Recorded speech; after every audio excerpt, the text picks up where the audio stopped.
नमस्कार दर्शकों, मैं हूं भगवती प्रसाद पुरोहित एडवोकेट और आप देख रहे हैं यूट्यूब का कानूनी ज्ञान चैनल। दर्शकों, आज के वीडियो में हम समझने वाले हैं जैसे कि कई बार एक से अधिक किसानों के नाम पर कोई ज़मीन रहती है और उसमें से कोई एक किसान जो है वह विभाजन नहीं करवाना चाहता है, अर्थात अपनी ज़मीन का बंटवारा नहीं चाहता है और बाकी लोग जो बंटवारा करवाना चाहते हैं उनका भी सहयोग नहीं करता है। तो ऐसी स्थिति में उस खाते का विभाजन किस प्रकार से करवाया जा सकता है, अर्थात अगर कोई किसान जो है, कोई सहकृषक जो है वह विभाजन करवाने से अर्थात बंटवारा करवाने से असहमत है, तो ऐसी स्थिति में उस खाते का विभाजन किस प्रकार से करवाया जा सकता है।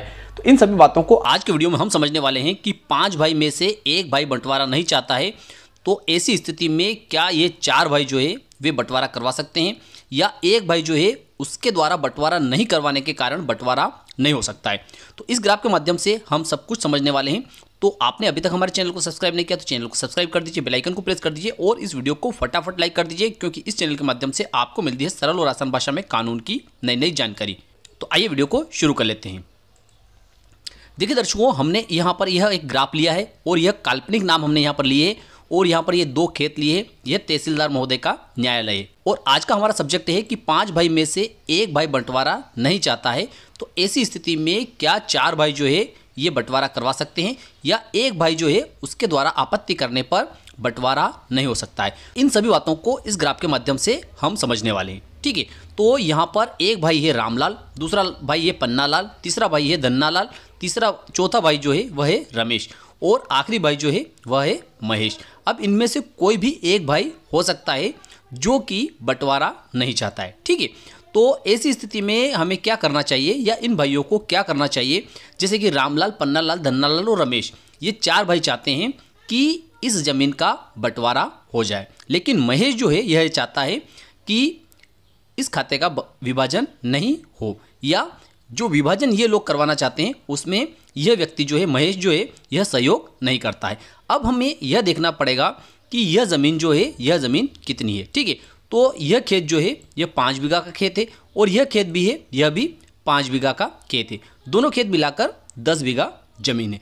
तो देखिए, जब महेश के द्वारा असहयोग किया जाता है और रामलाल, पन्नालाल, धन्नालाल और रमेश का सहयोग नहीं किया जाता है और यह महेश यह कहता है कि मैं इस 10 बीघा जमीन का विभाजन नहीं चाहता हूँ, तो ऐसी स्थिति में रामलाल, पन्नालाल, धन्नालाल और रमेश जो है ये क्या करेंगे कि एक आवेदन पत्र मध्य प्रदेश भू राज्य संहिता की धारा 178 के तहत तहसीलदार महोदय के समक्ष प्रस्तुत करेंगे। क्या करेंगे, ये चारों लोग जो है ये चारों लोग मिलकर के एक आवेदन पत्र तैयार कर तहसीलदार महोदय के समक्ष आवेदन पत्र प्रस्तुत करेंगे और जो आवेदन पत्र रहेगा उसमें रामलाल, पन्नालाल, धन्नालाल और रमेश ये चारों लोग आवेदक के रूप में रहेंगे और इस महेश को जो है ये क्या बनाएंगे, अनावेदक बनाएंगे। क्या बनाएंगे, इसको अनावेदक बनाएंगे।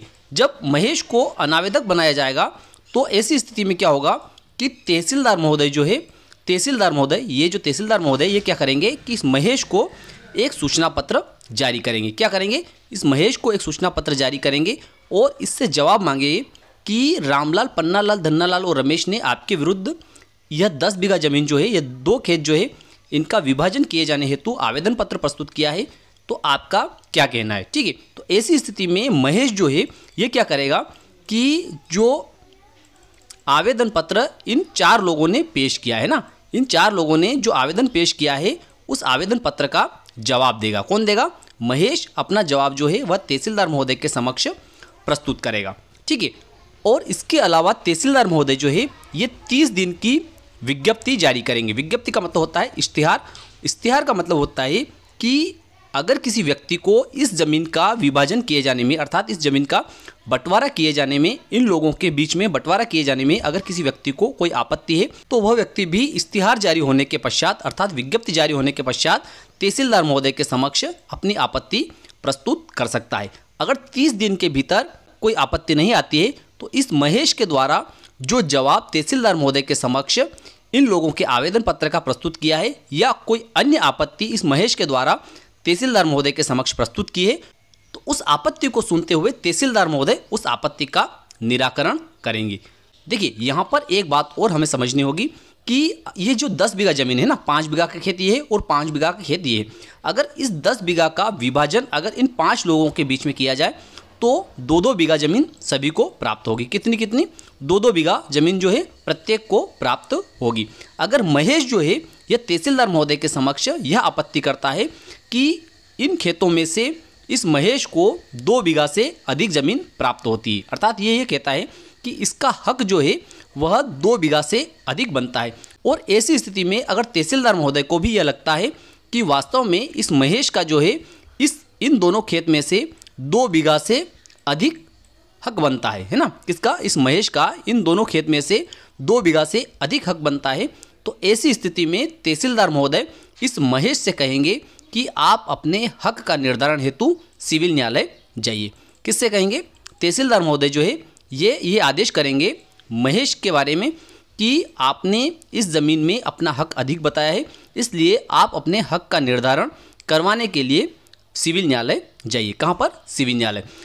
अगर ये महेश जो है यह सिविल न्यायालय नहीं जाता है और सिविल न्यायालय से किसी प्रकार का स्टे 3 माह के अंदर नहीं लाता है, तो ऐसी स्थिति में तहसीलदार महोदय जो है यह क्या करेंगे कि मौजा पटवारी को नोटिस जारी करेंगे और मौजा पटवारी से, अर्थात जो पटवारी महोदय है इस ज़मीन से संबंधित इस गांव के जो मौजा पटवारी है उनको नोटिस जारी करेंगे और उनसे जो है फ़र्द मंगवाएंगे, अर्थात प्रतिवेदन मंगवाएंगे कि इन लोगों को कितनी कितनी ज़मीन वहाँ पर प्राप्त हो रही है। आप हिस्से के अनुसार जो है फ़र्द प्रस्तुत कीजिए।